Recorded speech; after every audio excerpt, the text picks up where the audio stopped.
Man, 10 years. I can't believe this thing is 10 years old. 10 years ago, I made this.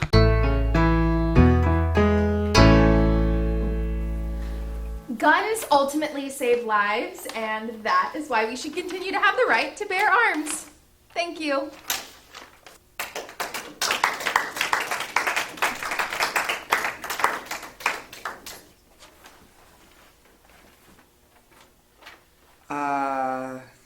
I think I misunderstood the debate topic. It's all right, Babcock. Just go ahead and show us what you have. Okay. So. I think it should be illegal to have bear arms. Bear arms should be illegal because A, genetics are tricky, and B, bears are dangerous. Genetics are still very unknown to man. The human genome map has only been completed in 2003. Human DNA has to be spliced with bear DNA, and if that isn't done correctly, you could end up with bear legs or bear feet. Part 2.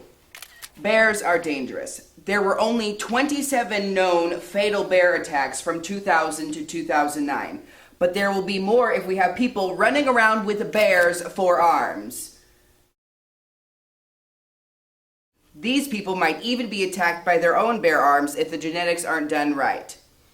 So, in conclusion, genetics are tricky and bears are dangerous. Bear arms should become illegal. Thank you.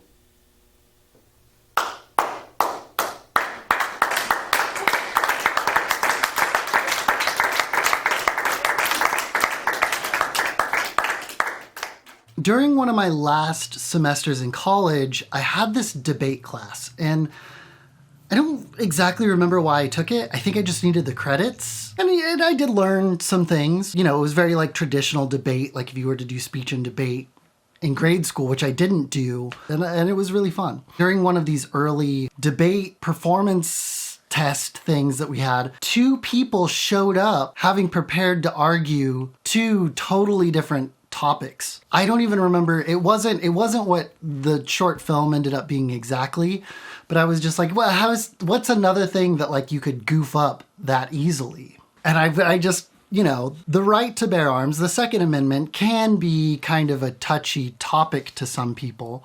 But what if someone just got it wrong? What if they actually thought people had bears for arms? And when I originally imagined it, I imagined it as someone with like bear faces as their hands, like a puppet kind of thing, but a realistic, freaky puppet. And I called it my good friend Chris, who still illustrates today, although, you know, it's definitely adult comics that he's making. And I asked him, I was like, can you just draw like a person, a guy with bears for arms? And he was like, I don't know if I could draw like a bear face, but I could draw like paws. And I was like, yeah, you know what? That probably makes more sense anyway. And I wrote this whole script out, and I was like, yeah, bear arms and bear feet.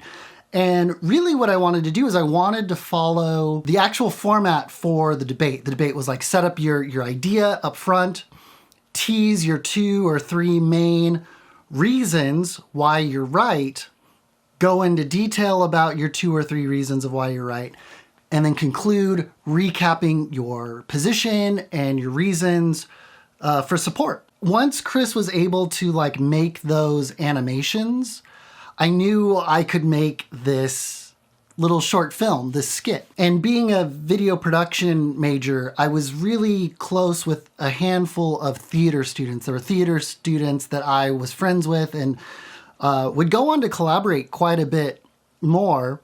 So I rounded up Taylor, and Taylor Babcock actually wasn't a Fresno State student. So we had to like plan to like meet him and pick him up so that he wouldn't have to like pay for parking because we were poor and, you know, didn't want to have to pay $3 or whatever for parking for a day for him. Plus parking was always crazy. You could never find a parking spot even if you paid for parking. And then I also asked Tyson. Tyson and I went to high school together, and then he was a theater arts major for a while, although he went on to join the Army. And they kind of gathered up the rest of the class. And 3 of those people in the classroom ended up being people that I collaborated with on other projects.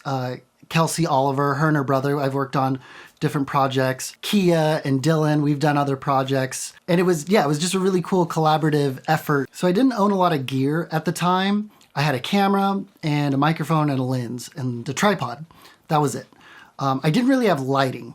So there was this one classroom that had a really nice lecture spot that was really well lit. It was one of the classrooms that had just been like refurbished. So it had pretty good, even lighting. So for like a week, I kind of scoped out when it had classes and when it didn't. And I scoped out a good 2-hour period where that classroom didn't have a class in it. I kind of let everybody know like, hey, this is the day we're going to do it. This is the time. We'll all meet at the classroom. Like we kind of wait for a class to get out and then just go in before the door was locked behind it. And we were able to knock out the filming of it really quickly. I kind of had everybody deliver the lines 1 line at a time. So no one really had to memorize too much, which is, not the best way to do things, but I already knew it was going to have a lot of cutaways to reactions and stuff. So I had my Canon T2i. I had this Sony kind of like pseudo shotgun microphone that wasn't really meant for video, but I had that on a boom pole. And I can't remember for the life of me who I had hold the boom pole now. It might have been Tyson for Taylor and Taylor. And then I think I just held it for Tyson's close-up. And it looks okay. I wish I probably could have done more with the lighting, but I didn't have a light kit and I was too lazy to like check one out from the video department. Speaking of Tyson, you'll notice in his close-up, he's holding his pencil in his left hand, or what looks like his left hand. I didn't frame up that shot properly, and I realized in post I should have him on the other side of the frame, so I just mirrored it. And it looks okay. That you may notice that the pen or pencil swaps hands from the wide to the close-up. But for the most part, no one's really noticed that. That's just like one thing. I think it's a really great short. Other than that, and my opening. The opening I did, I just drew on the whiteboard, and with my sloppy handwriting, it's really bad. And I did a really bad focus pull. And actually that focus pull is backwards. I started with it in focus. I got it in focus.